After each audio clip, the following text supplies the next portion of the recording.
Chapter 3. Georgia. More importantly, I was staring up at a pair of the most striking blue eyes I had ever seen. The face around them was creased in concern, but all I could focus on were the silver flakes in his cerulean blue gaze. My lips parted for a moment, adrenaline still coursing through me after the fall, and it took me a moment to realize what I was doing. "Oh, I'm so sorry," I blurted out as I sprang out of his grasp and planted my feet on the floor. I felt my cheeks burning hotly. What the heck had I been thinking? If this guy hadn't been there to catch me, I could have ended up seriously hurt. And for what? For the sake of putting a star on top of a tree? "Are you all right?"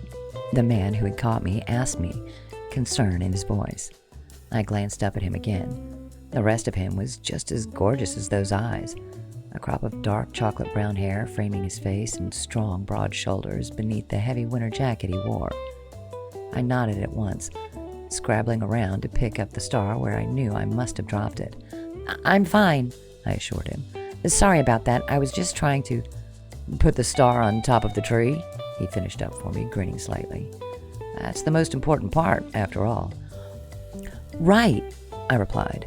There was something about the way he was looking at me that made the hair on the back of my neck stand up. I drew my gaze away from him quickly, trying to pull myself together. I needed to stop getting so flustered. I planted the star on the counter and headed behind the till, putting a protective barrier between myself and this man. "Can I help you with anything?" I asked him, my voice coming out a little more sharply than I intended. I didn't want to seem rude, but I was so thrown after our encounter, I didn't know what to say. His smile spread a little wider. "Yeah, I was hoping you could..." "Actually," he replied, extending his hand across the counter toward me. "I'm Seth, by the way." I stared down at his hand for a moment, and then realized he expected me to shake it. I took his hand, feeling like a total idiot, hoping I couldn't see it written on my face. "Georgia," I replied. "Good to meet you," he remarked, and he gestured around. "I just moved to town. You have no idea how happy I was to see an old-fashioned bookstore like this one."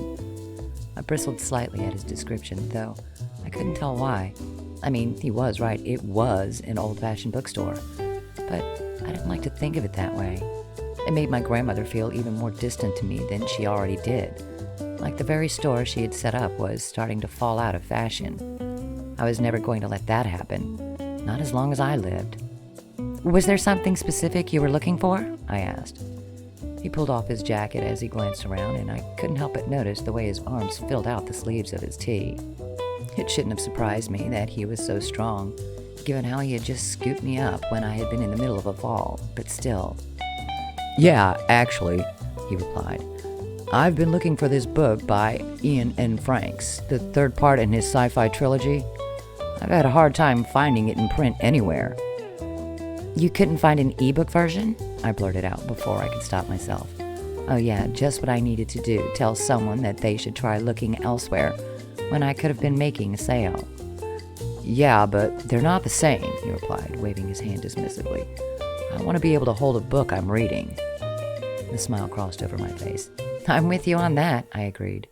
"Let me see if I can find it for you." I moved into the store and he followed me through the bookshelves. I was distinctly aware of how close to me he was, how near to me he happened to be. I was pretty sure I could smell the scent of his aftershave in the air, something deep and woodsy and redolent, like amber musk. And for a brief crazy second, I imagined pressing my face into his neck to inhale it properly, as though I hadn't made a bad enough first impression as it was. I skimmed my fingers along the spines of a few of the books, searching out the one he was looking for. I had a feeling we had a copy of it in here somewhere. I just wasn't entirely sure where to find it. That happened when you worked in this place long enough. You started to forget where everything was. These images of book covers haunting you when a customer came in looking for something you couldn't quite remember the location of. "Oh, here it is," I murmured, as I finally landed on the book he was looking for. I pulled it out and checked that it was in sellable condition. We had had it for so long, I didn't want to hand over something that was frayed or scuffed, especially given that it was his first time in this place. But it looked decent to me. I turned to hand it over to him to find him watching me intently, checking I had the right book, probably.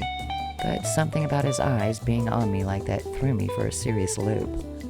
He took the book from me, and for the briefest moment, I felt the tips of our fingers come up against each other. I drew my hand back quickly, trying to ignore the sparks of electricity that were coursing down my arm. "Perfect, thank you," he murmured, as he looked down at the book and flipped through the first few pages. "I had a feeling you would have a copy of this." I wasn't sure what that was supposed to mean, but I figured it was best not to ask too many questions. I'd already been strange enough with him as it was. It was a miracle he hadn't just turned around and walked out on me already. He followed me over to the till where he paid for his book. I bagged it for him, trying not to make eye contact with him as I went. There was something about those blue eyes that made it hard to think straight, and I knew I needed to keep myself together. Mastin Falls was a small town, and the chances of me running into him again were pretty high. I was sure he'd already made plenty of judgments about me, and I didn't need to hand him another reason to think I was crazy. "Thanks," he replied, flashing me a grin as he took the bag from me. "I'll let you know if I need help with any other books, okay?" "Okay," I muttered, and I watched as he left the store, pulling his jacket on once more.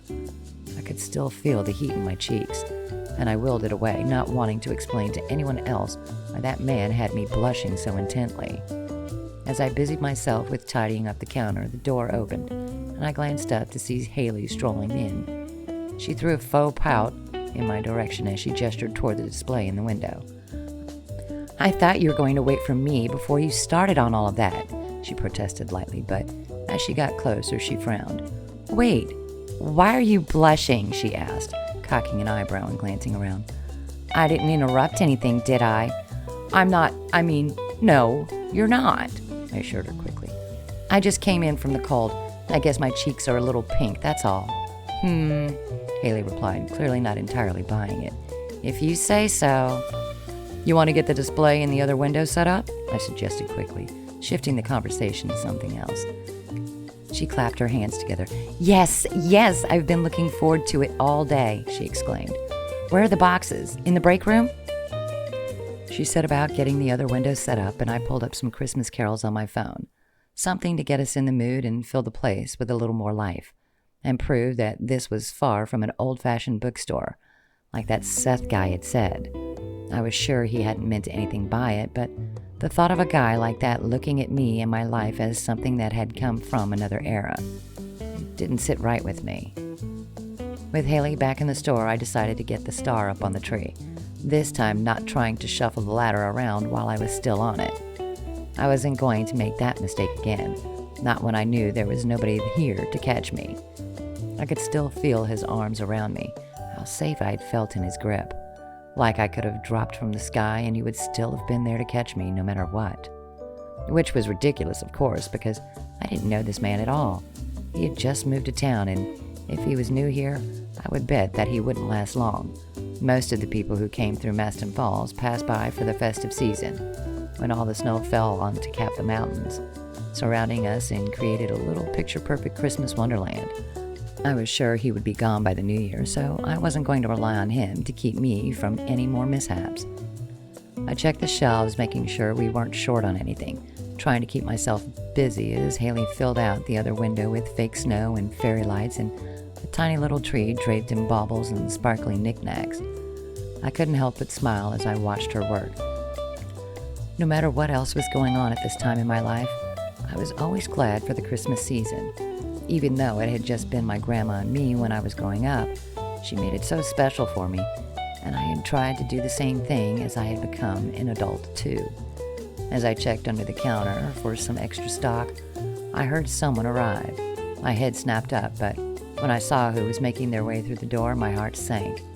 I recognized him at once. A stern-looking man in an expensive suit, his thinning hair brushed to one side to try and hide his incoming baldness. Mr. Wharton.